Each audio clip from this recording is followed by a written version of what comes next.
Mi nombre es Bona Mario Roberto, soy profesor de Educación Física, jefe del área Deporte Escolar del Ministerio de Educación. Hoy vamos a realizar la capacitación de RCP únicamente con las manos. Conjuntamente lo vamos a realizar con el programa SEMPRO del Ministerio de Salud. Esta capacitación va a estar orientada a docentes, alumnos de nivel secundario y padres. Lo que vamos a hacer ahora es hablar un poco de RCP. RCP son las maniobras de reanimación cardiopulmonar que nosotros generamos para recuperar un paciente que puede haber hecho una muerte súbita.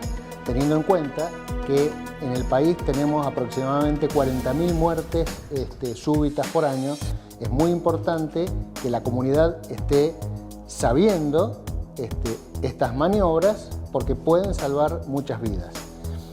Nosotros para tener este concepto tenemos que tener primero el concepto de muerte súbita. La muerte súbita es el fallecimiento que se produce en un paciente aparentemente sano o que aparecieron los síntomas en la primera hora de producida la parada cardíaca. Es decir, es un evento inesperado que le puede pasar a cualquiera en cualquier momento y en cualquier lugar. Y los primeros socorristas van a ser los transeúntes o los observadores de esta situación. Hasta que llegue el sistema de emergencia es muy importante que toda la comunidad pueda ir colaborando porque en la medida que va pasando el tiempo, las posibilidades de sobrevida o de recuperar ese paciente van a ir disminuyendo un 10% por cada minuto que pase. Y arrancamos de 90% si lo comenzamos apenas se desploma o apenas está la parada cardíaca, comenzamos las maniobras de reanimación, tendremos un 90% de posibilidad de sobrevida y a los 5 minutos vamos a estar en un 30%, es decir, esos 5 minutos que ningún sistema de emergencia puede llegar en esos primeros 5 minutos, salvo que tengamos ese evento al lado de una ambulancia, va a ser fundamental que cualquier transeúnte pueda colaborar.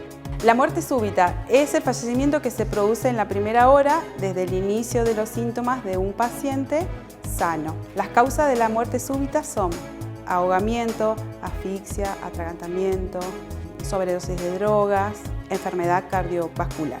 Los síntomas de la muerte súbita son mareos, latidos cardíacos acelerados y pérdida de conocimiento antes de pedir ayuda.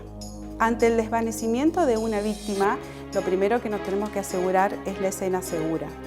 Tenemos que mirar a nuestro alrededor, fijarnos si no hay pérdida de gases, cables que nos produzcan electrocución a nosotros o al paciente, o si llegamos a encontrar a una víctima en una ruta, lo primero que tenemos que ver es que el tránsito esté cortado, que no pase un auto por el lado, ¿sí? Eso sería valorar escena segura. Luego valoramos conciencia. Vamos a valorar si el paciente respira, no respira, si tose, si se mueve o no se mueve. Luego vamos a activar al 107, ¿sí? Si somos el único rescatador que tenemos ante la víctima, vamos a llamar nosotros al 107. Pero si no, vamos a designar a alguien. Vos llama al 107, nos aseguramos de que esa persona llame y brinde todos los datos. Calle, lugar, síntomas, qué está ocurriendo en la escena. Luego vamos a colocar el paciente en una superficie dura, fija. Luego comenzamos con las maniobras de RCP. Y por último, realizamos la defibrilación si tenemos un DEA a mano. Bueno, entonces, repasemos. ¿Cómo vamos a hacer las maniobras de RCP? Primero, RCP son las maniobras que nosotros realizamos para recuperar un paciente que hizo una muerte súbita. Son maniobras de reanimación cardiopulmonar. Nosotros vamos a ver un paciente que hizo una muerte súbita, somos los primeros que tomamos contacto con él, vamos a asegurar la escena, que no haya cables, que no haya gases tóxicos, que no haya tráfico que nos pueda llevar por delante. Si hizo una muerte súbita en el medio de la calle, bueno, habrá que ver que se corte el tránsito antes de nosotros generar algún tipo de maniobras de reanimación. Activamos al sistema de emergencia. ¿Cómo activamos el sistema de emergencia? No decimos en general llama al 107 o llama al 911. Le tenemos que decir a alguien específicamente, vos llama al 107, por favor. y decirle que hay una persona que ha hecho una muerte súbita o que una persona que ha perdido la conciencia en la vía pública y decirle bien dónde estamos, referenciarlos bien para que ellos no pierdan tiempo en llegar. Tenemos que, una vez que tenemos esa secuencia, es decir, ver que la escena sea segura, ver que el paciente no tenga conciencia, que haya pérdida de conciencia, activamos el 107, posicionamos que el paciente se ha quedado de costado, vamos a tener que ponerlo sobre una superficie plana, sobre una superficie dura para poder generar las maniobras de reanimación y posteriormente comenzamos con las maniobras. Tenemos que ver la intersección de las líneas que unen la mitad del esternón con la que une las tetillas. Ahí vamos a colocar el talón de la mano, la otra mano entrelazada, los brazos tienen que estar rectos, ¿sí? Y el peso del cuerpo es el que va a hacer la compresión, no esto, porque nos vamos a agotar. No se hace con los brazos, se hace con todo el cuerpo, ¿sí? La compresión tiene que tener una profundidad de aproximadamente 5 centímetros y a un ritmo de 100 a 120 compresiones por minuto vamos a hacer 30 más 2 respiraciones. La respiración, si bien es importante, en algunos casos depende las características del paciente o si el rescatador no se anima, lo fundamental sí es el masaje.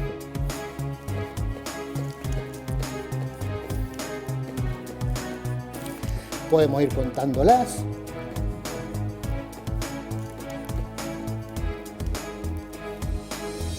Y lo que vamos a hacer es levantar levemente el mentón para que la vía aérea esté lo más abierta posible. Abrimos un poquito, comprimimos la nariz y posteriormente seguimos. ¿Hasta cuándo nosotros hacemos estas maniobras? Hay 3 causas por las cuales detenemos estas maniobras. O llega el sistema de emergencia, o el paciente recupera la conciencia, o se agota el rescatador. Si se agota el rescatador, otro puede seguir con las maniobras perfectamente. Si hay más gente que conozca las maniobras de reanimación, pueden ir cambiando hasta que llegue el sistema de emergencia. En el mientras tanto, también podemos ir pidiendo un desfibrilador automático. Si hay en instituciones, en lugares de acceso de mucho público que suele haber desfibriladores automáticos, se traen y esos se colocan. Bueno, esto es un desfibrilador externo automático. Lo que hacen esto es generar choques eléctricos para que todas las células del corazón comiencen a latir al mismo momento. Muchas veces suele ocurrir que la muerte súbita se provoca por una arritmia compleja. Esa arritmia compleja es un fenómeno eléctrico del corazón que uno lo puede revertir con estos equipos.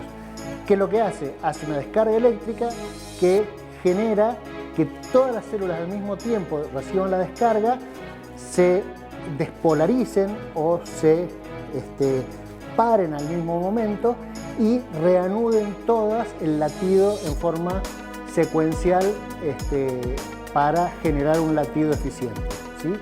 Esto es lo que hacemos. Incluso vienen determinados dónde se va a colocar o se va a pegar cada paleta, ¿sí? Una se va a pegar por debajo de la clavícula derecha y la otra por fuera de la tetilla izquierda y por debajo. Uno lo va a encender y el equipo mismo va a ir ya diciéndole a uno lo que tiene que hacer. Si tiene que masajear, que deje de masajear para hacer la lectura y hacer el disparo correcto que necesite. Va a decir, vuelva a masajear nuevamente si no ha conseguido un electrocardiograma adecuado. Entonces, estos equipos son muy importantes, no hay en todos los lugares, pero es bueno que si existen en el lugar, uno pueda tener acceso a ellos. Ya hicimos todas las maniobras de RCP en la víctima y recobró su estado de conciencia. Lo que vamos a asegurarnos es colocarlo lateral hasta que llegue el servicio de emergencias.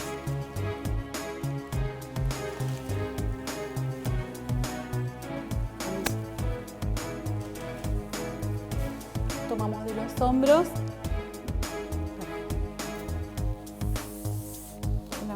pierna y lo giramos. Así lo vamos a dejar. Bueno, esto es lo que habitualmente hacemos en RCP. Lo que también tenemos que considerar que estamos pasando una pandemia donde hay infecciones respiratorias, sobre todo COVID-19, que es de un potencial de contagio alto, es un virus de alta transmisibilidad. Entonces, en ese caso vamos a tener ciertas precauciones para rescatar a alguien que pueda haber hecho una muerte súbita, pues nosotros no sabemos si es un paciente que nos pueda contagiar, no sabemos cómo estaba previamente, si tenía fiebre, si no tenía fiebre, si tenía tos. Nosotros nos encontramos con alguien que hizo una parada cardíaca, se desplomó, se desmayó, lo que fuera. Entonces, en ese caso vamos a tener algunas cosas para protegernos cuando hablamos de escena segura en el marco de esta pandemia. Nosotros habíamos dicho que tomábamos los hombros del paciente y lo estimulábamos desde los hombros y de ahí le decíamos, señor, me escucha. Bueno, esto quizá no sería bueno, pues nos vamos a aproximar demasiado. Lo podemos hacer quizá tomándole los pies, los tobillos y moverlo desde ahí y desde ahí gritarle con voz fuerte, enérgica, señor, me escucha. Bueno, esa es una forma quizá de no estar tan en contacto. Lo otro es generar algún tipo de barrera. Obviamente, por ahí muchos dicen, bueno, no, pero con barbijo. No todo el mundo anda con barbijo, y menos con 2 barbijos para ponerle el asistido y para ponernos nosotros. Entonces, bueno, se puede usar una chomba, un pullover, una bufanda, lo que tengamos a mano para ponerle en la boca y la nariz al paciente y para cubrirnos nosotros también. Si no tenemos un barbijo, puede ser con una chomba, puede ser con cualquier elemento, cualquier paño que nosotros tengamos. Lo otro es girar la cabeza del rescatado al lado contrario al que vamos a estar nosotros. Si nosotros nos posicionamos a la izquierda, girarle levemente la cabeza hacia la derecha con la cobertura necesaria. Y de esa forma nosotros estamos en parte protegiéndonos también de un posible contagio si este fuese un paciente portador. Podemos encontrar que la víctima es un pequeño, es un bebé. La diferencia entre el paro cardíaco del adulto y del niño es que en el niño se produce primero el paro respiratorio y en el adulto es el cardíaco. Las compresiones son las mismas, vamos a tomar en cuenta la línea media del esternón y la línea media de las tetillas. Vamos a posicionar sobre esa línea media imaginaria que hicimos, dedo índice y dedo medio firmes y vamos a realizar 30 por 2. Las compresiones 100-120 por minuto, a 4 centímetros de profundidad del esternón.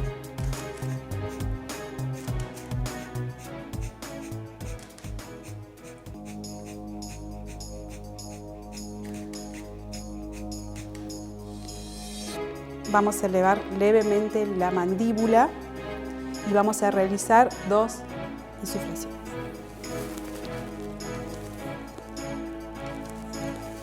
Para realizar las respiraciones tenemos que tomar con nuestra boca la nariz y la boca del bebé. Otra de las técnicas, siempre sobre la superficie plana y dura, es tomarlo de la espalda con nuestras 2 manos y con nuestros dedos ubicamos la línea media imaginaria esta y realizamos lo mismo. 30 compresiones, 2 respiraciones a una profundidad de 4 centímetros. Compresiones son de 100 a 120 por minuto.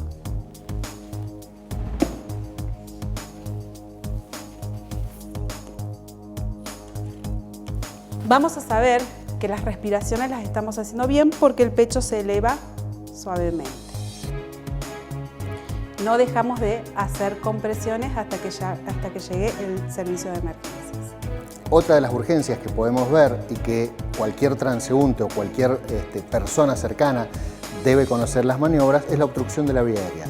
Para la obstrucción de la vía aérea vamos a ver un paciente que está con déficit en el ingreso por atragantamiento con algún cuerpo extraño y va a estar muy angustiado, sin poder muchas veces emitir sonidos porque la columna de aire no puede pasar por las cuerdas vocales. Se va a tratar de agarrar, de alguna forma va a tratar de llamar la atención. Y entonces, en esos casos, si la obstrucción de la vía aérea es incompleta y algo de aire ingresa y egresa, lo que le vamos a pedir es que tosa en forma fuerte, en forma vigorosa, para tratar de expulsar el cuerpo extraño que está introducido en la vía aérea. Muchas veces lo podemos ver en la boca y tratar de ayudar, incluso en los niños, podemos ver si le podemos sacar ese cuerpo extraño. Muchas veces comida que están masticando, fue un pedazo muy grande en caso de los niños, y eso no pasa por su garganta y obstruye la vía aérea en conjunto. En ese caso también podemos intentar sacarlo, si no, hacerlos toser fuertemente. Y si el objeto obstruye en forma total la vía aérea, hay algunas maniobras para desobstruir que tienen algunas diferencias en el adulto y en el niño. Lo que va a hacer es colocarse detrás y con el puño de una mano colocarlo entre el ombligo y la boca del estómago, la otra mano por encima, y vamos a generar compresiones vigorosas desde afuera hacia adentro y desde abajo hacia arriba, 5 compresiones muy vigorosas, de manera tal que el diafragma se eleve y los pulmones generen una salida de aire residual que pueda empujar el aire y sacar el objeto que está obstruyendo la vía aérea. Eso se hace en repetidas ocasiones hasta lograr que el objeto salga. Muchas veces el objeto puede quedar desplazado hacia la salida y uno lo tiene que terminar de sacar con la mano, con los dedos, de adentro de la boca del paciente. Nos podemos encontrar con un bebé que no respira. Lo primero que tenemos que revisar es si en la boca no tiene algún objeto introducido. Si vemos que el objeto está dentro de la boca y es visiblemente, lo podemos retirar con nuestros dedos. Si no, si vemos que está asfixiado porque tiene un objeto introducido que bloquea las vías respiratorias, vamos a realizar la maniobra de Heimlich. Posicionamos sobre nuestra pierna el bebé, lo tomamos del cuello,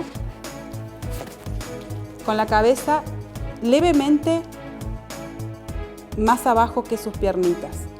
Y vamos a proceder a realizarle 5 golpes en la espalda, entre los omóplatos y la columna vertebral, en el medio. Los golpes son con el talón de nuestra mano y hacia arriba. Lo damos vuelta, miramos si el objeto desobstruyó la vía. Volvemos a repetir el proceso hasta que el objeto salga. Si el objeto llega a desobstruir la vía o llega a expulsarlo, colocamos al bebé de posición lateral hasta que llegue el servicio de emergencia.